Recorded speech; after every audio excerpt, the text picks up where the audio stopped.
kryetari i komunës hesht për atyre. Hesht, le që hesht, po e merr edhe kryeministrin e Kosovës e çon te çaj lokal që është uzurpim. Ne si Partia Demokratike në Gjilan, vetëm gjatë këtij viti, i kemi dorëzuar 2 kallëzime penale në prokurorinë themelore, pastaj ata kanë përcjellën në prokurorinë speciale të Kosovës, që kanë të bëjnë me këto që po i paraqisim çdo ditë. Pra po flasemi për shkelje dhe dëmtime konkrete, të cilat s'mund quhen ndryshe pos abuzim me para të mëdha, të cilat janë kaq përdor nga kryetari i komunës drejt për drejt.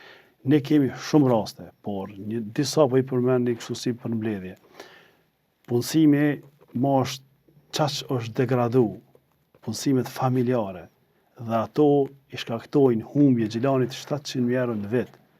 Nëse flasëm për të nder, kemi rritje të vlerave të shumë projekteve të cilat ndryshe janë nënshkru në mes komunës dhe ministrive, ndryshe apo janë rrit vlerat kur janë kontraktu në tendera, dhe qa ma keqja edhe prap herë tret ka pas rritje gjatë ekzekutimit me arsyetime të ndryshme se punime në teren kanë konstatu nevojën për me ndryshu pozicione apo me bo aneks të kontratave dhe këto i kanë shkaktu dame shtetë mëdha.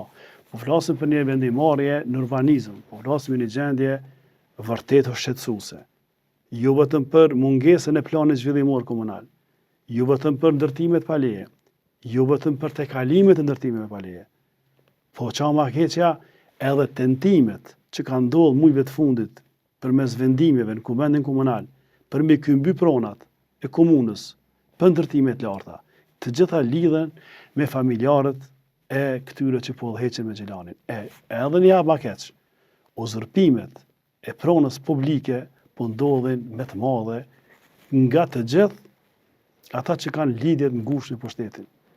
Këto ditë për ne është shumë shqetësuese kur kryetari i komunës për blerjet votave po abuzon në mënyrën më të rëndë me vendimet e tija personale duke i shkelur të gjitha ligjet e prokurimit.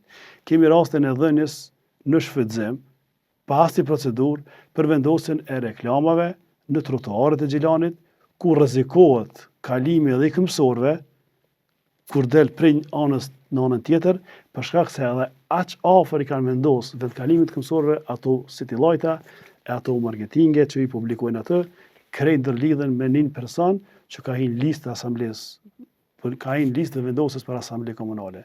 Kemi uzurpim të pronave të lokaleve përgjatë sheshit Gjilanit. Janë asamblesë të vendosjes. Kryetari i komunës hesht për atyre. Hesht, le që hesht, po e merr edhe kryeministrin e Kosovës e çon te çaj lokal që është uzurpim të sheshit Gjilanit.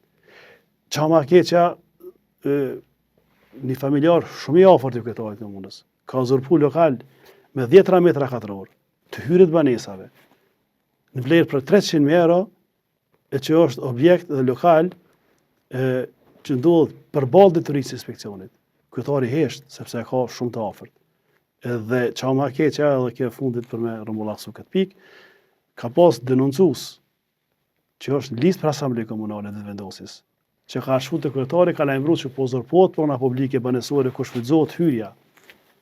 Ai në vend që të marrë masa, e ka detyruar me hesht edhe e ka tregu pronarit i cili ka bërë ato uzurpim dhe ka nxitur edhe konfliktet në brendshme dhe kjo tregon deri çfarë niveli kemi të bëjmë me probleme.